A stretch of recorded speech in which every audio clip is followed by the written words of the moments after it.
Hello everyone, thanks for tuning in to today's second video, doing the first season model roundup, Winter 2021-2022 for today's second video. So big old update, this big old video, we're going to get 16 long-range models together to see what they're all showing for Winter 2021-2022. For only the first time this season. We do 3 of these, one at the end of September, one at the end of October, and then a final one at the end of November. And, yeah, we haven't done one of these so far during this season winter updates. So, here we go. And I shall get on it for you in a second. Just to say that the first video release was our 7 AM forecast. Got the week ahead forecast coming up for you shortly, as well as on a Saturday, your week ahead look ahead. And also a 10 to 14 day as well. Busy old day at GavsWeatherVids. Please like, share, subscribe on the videos. Thank you so much, everybody, for doing this. I'll say thank you so much to Rich for the winter updates gift. Thank you so much, Rich. I love the winter updates gift, as always. So, incredible work. Thank you so much, Rich, for the gift. And just say you can be quite a longish video bits, as always, with the long range stuff. So if you can't watch it all in go, you can watch it on demand via the winter updates playlist here on the GavsWeatherVids YouTube channel. So, you've got plenty of opportunities to watch the video back. Right, let's crack on. We've got 16 long-range models to get through, so let's whistle through these, shall we? Going to start off with North American models first of all. So this is CanSips to start us off. It's from topictidbits.com. This is a Canadian model showing that it's a mean cell pressure anomaly for winter 2021-2022, showing that we have an area of high pressure in the North Atlantic. There's a mid-Atlantic ridge there that could send the jet stream on a little bit of a northwest-southeast alignment. Temperature anomalies with CanSips. We're in the far right-hand corner of the chart as you're looking at it, by the way, perched on the very edge. That's where we are with most of these charts, actually. In terms of the temperature anomalies, only around average, not excessively mild. Winter being forecast there. And with high pressure just to our west in the middle of the North Atlantic, it's close to average, to maybe hinting at being a little bit on the drier side, actually, if anything, through this winter. You can envisage that there would probably be a northwest-southeast alignment to jet stream, which would bring low pressure in from the North Atlantic at times, but could be quite a cool sort of pattern, that. And so that's why the temperature anomaly is only around average. Right, we'll start looking at the NMME suite of models. So these are temperature and precipitation. First of all, starting with NASA. So the NASA temperature anomaly for December, January, February looks like that. Around average to no signal. However, quite interestingly, most of Northern Europe forecast to be pretty cold, actually, during this winter, which is quite unusual. This model usually shows above average temperatures, so it is you know, rather unusual for NASA to look as cold as that.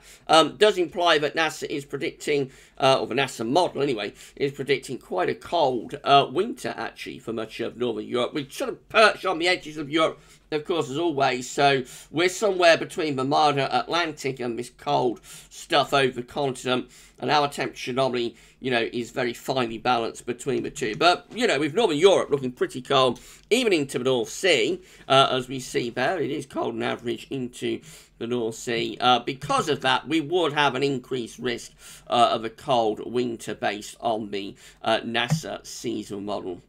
Precipitation-wise, again, we see like wetter than average in the Atlantic through here. Hints at drier than average around Scandinavia, so it implies it's probably a Scandinavian high on and off through this winter. We're, again, close to average or have no signal. We're between the two, you know, the dry, cold weather to the east and the milder, wetter weather to the west. It's a bit of a no-man's land, as we always are, due to our position next to the continent, but also next to the Atlantic as well. So quite an interesting winter there from NASA, and a little bit different to what the model from NASA normally shows. This is GM, so this again Canadian model, and this one temperature anomaly for winter 2022. Again, it's very close to average, or has no signal. Once again, not as to the same extent as the NASA model, but once again, we do see some parts of Europe forecast to be a little bit cold now. For example, Germany is looking colder than average there. The Low Countries, colder than average. So we're right next to a cold continent on both of these models. And so that's why we're finely balanced with the temperature anomaly. In terms of the precipitation anomaly from the GEM, this one looks rather drier as well, drier into the North Atlantic, drier just to our east. So there's a chance of like quite a coldish winter with that one as well. Unfortunately, with these models, we can't see either 500 millibar height or mean sea level pressure anomaly, so we don't know what kind of pattern is causing these temperature and precipitation anomalies. This is NCAR. Now, this one is going for a milder than average winter.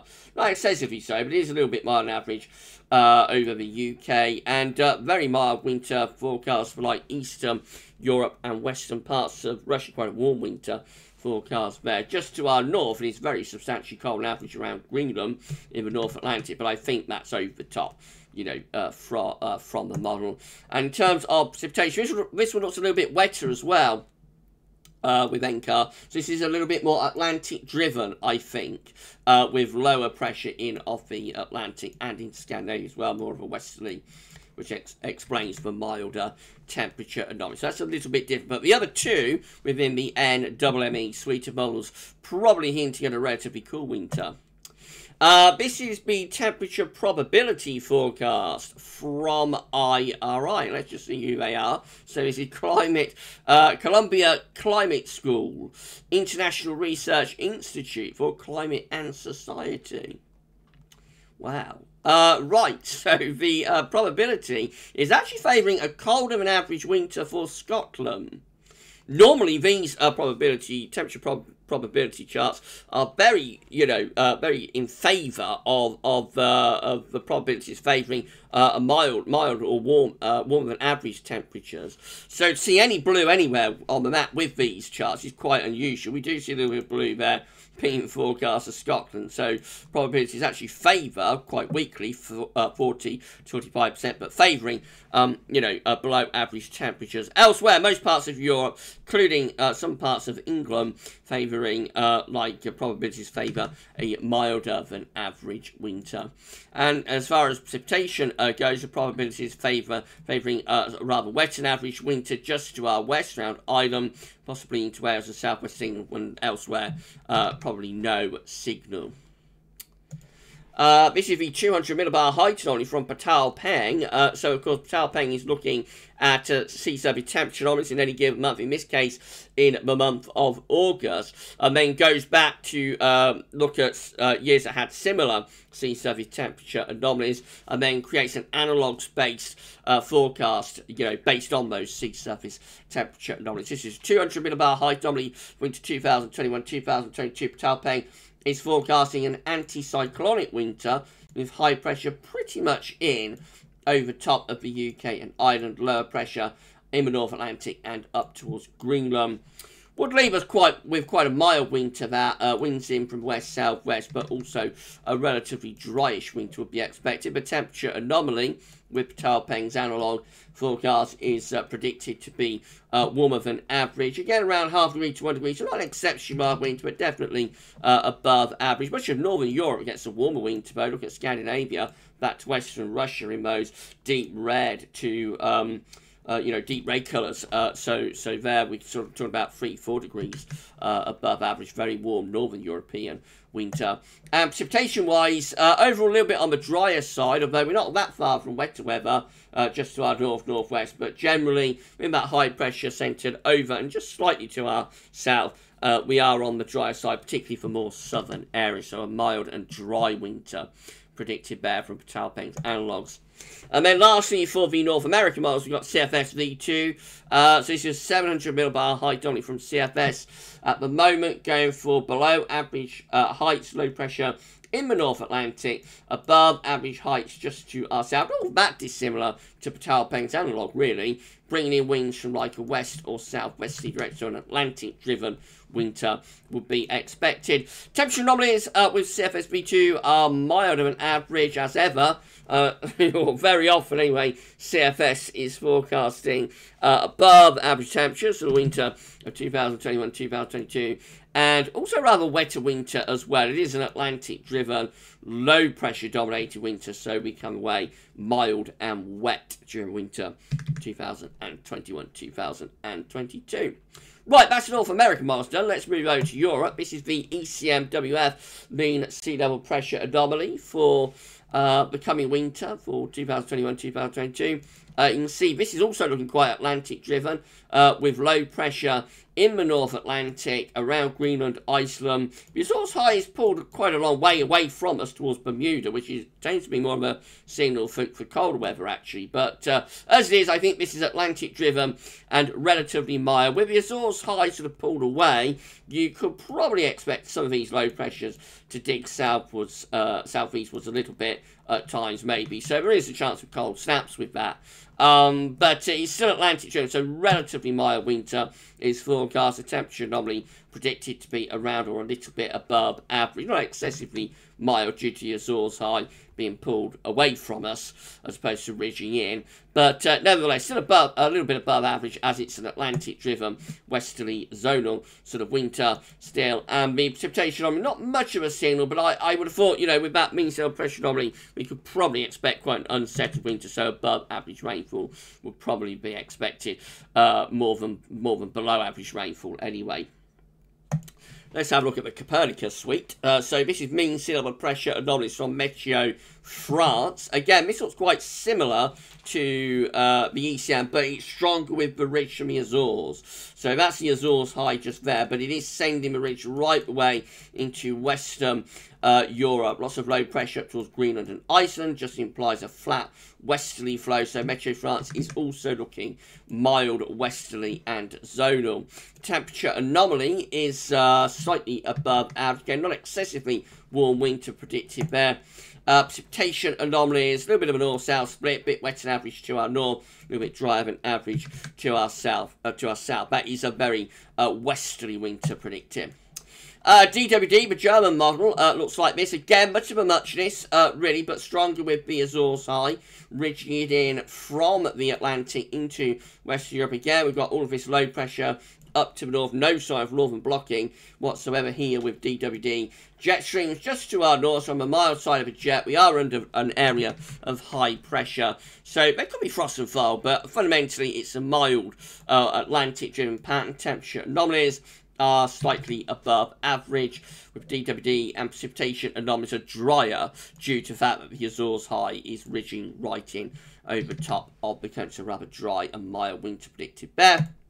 CWMC looks a little bit different. This one looks a little bit more interesting from a colder perspective. Has like a mid-Atlantic ridge. That's the Azores high, but it's pulled a long way out into the middle of the North Atlantic. And they've got a trough of low pressure over and to the east of the country. So that would tend to imply winds more from the north or northeast with that. That could definitely be a colder solution. The temperature anomaly with CMCC looks like that. So again, it's like near normal, no signal probably with the temperature anomaly. It's not as mild as some of the other models are though, and it's a little bit wetter as well, especially more to our south and east actually. I reckon that one has a little bit of cold potential.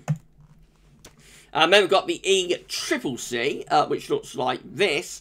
So this is rather a bizarre pattern. It's implying like a Scandinavian high, which would be trying to bring in winds from the east. But it also has high pressure just to our west, which would imply like a westerly. So this could be a sort of a battleground scenario, I suppose, where we've got westerlies meeting easterlies. A little bit of a strange anomaly. The temperature anomaly with the ECCC is around average or has no signal. Definitely not as warm or as mild as a lot of these models have been though. in this update. And the precipitation anomaly. So you can see like the westerlies. So western average just to our west northwest. So western average around Iceland. Driving average just to our west southwest. So that does definitely imply that we're bringing in like a westerly flow, but also we've got high pressure up here that will try to bring in an easterly flow. So that could imply a bit of a battle going on around the UK and Ireland.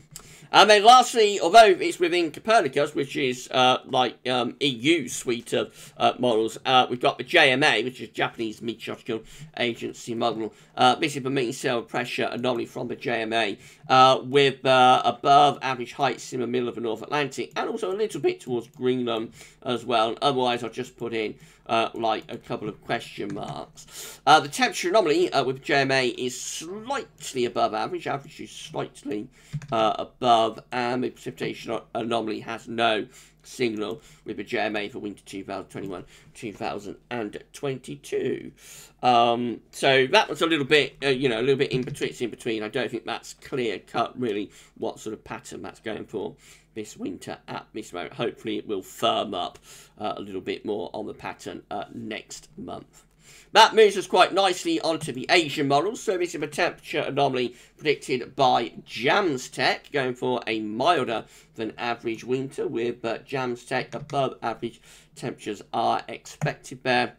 And a rather dry winter as well is predicted. This is a theme in a lot of these models, dry and mild, which is a relatively unusual combination in the winter. Normally, if the winter is mild, it tends to be quite wet, as we would expect, like a strong polar vortex and you know, low pressures coming in from off the Atlantic on the westerly winds. You can sometimes get dry and mild, though, as a combination, so it's not unheard of for that to happen. But generally, if it's dry, it'll be colder. If it's mild, it'll be wetter, usually. But there are always variations to the theme and various exceptions. So quite an unusual sort of winter, but not unheard of, with a lot of these models going dry and mild.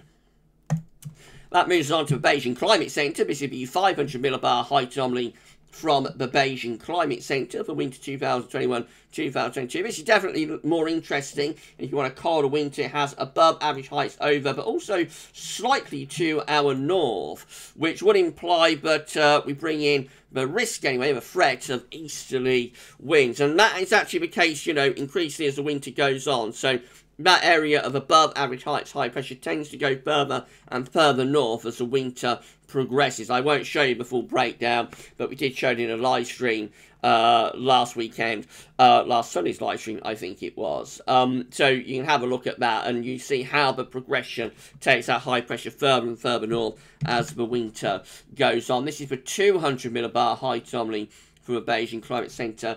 Again, shows the above average heights like between Iceland and Scotland as their centre, which once more does imply that we could bring in easterly winds. Those winds, of course, from the east could be cold, especially so later on in winter as that high pressure goes further north. So I think the Beijing Climate Centre model is very, very close to a cold winter, with the implication of a lot of easterly winds, especially later on. It's very different to what most of the other models are going for, but the Beijing Climate Centre got last winter right, being a colder winter, whereas we had a complete failure, really, with the North American and European model. So it's always a model to take note of. The Chinese model is always worth taking note of, and that one definitely implies a chance of a colder winter. The temperature anomaly with the Beijing Climate Centre for this coming winter is around average, although just to our east we do see a little bit colder than average over parts of the continent. And the precipitation anomaly, as you expect with high pressure ruling the roost, the precipitation anomaly is overall drier than average. And then lastly, we've got the UK Met, our very own UK Met Office model. This is mean sea pressure anomaly from GWV 5.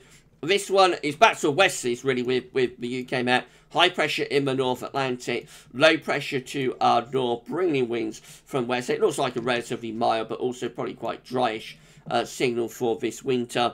The temperature anomaly is around to a little bit above average. The precipitation anomaly is around to a little bit drier than average in most areas, a bit wetter to our east. But again, I think that one sort of suggests quite a mildish sort of winter. Right, and that's it. We're at the end. So, what do we make of that? Very conflicting signals, as you'd expect, given that we're only in September and we're a long way out from the winter. So, but generally, like most of the models are going milder than average. I think that's the first thing to say. As they so often do, again, we've got a forecast here from the majority of these 16 models for a milder than average winter. A little bit different with that, though, in that a lot of them are going drier as well, so not a particularly wet winter on most of these models. One or two a little bit wetter, CFS for example, but generally most of them look rather mild and dry. There are exceptions in there. Sometimes we don't even get any of those, you know, sometimes it'll be a clean sweep of warmer than average. So the fact that we've got what was around 3 or 4 models that hint of something a bit colder, I think that's, you know, quite interesting to note as we begin these updates, because that is somewhat different to what we often get, which is just a clean sweep of above average.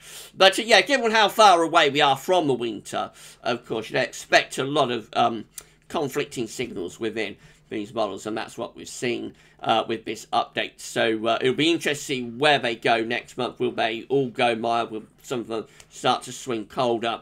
We'll find out when we do October's second Winter 2021-2022 seasonal model roundup. But that's how it looks for this month. If you enjoyed the video, then please like, share, subscribe, all of that good stuff. Thank you so much for doing that. And of course, tomorrow we've got part 1 of the 4th winter update coming up for you, where we're looking at things like sea surface temperature anomalies, solar activity, and the QBO, and etc, etc, etc. And that's coming up for you tomorrow at 10 AM. So we're cracking on now very much with the winter updates. Part 2 of the 4th winter update will be released at 6 PM on Monday.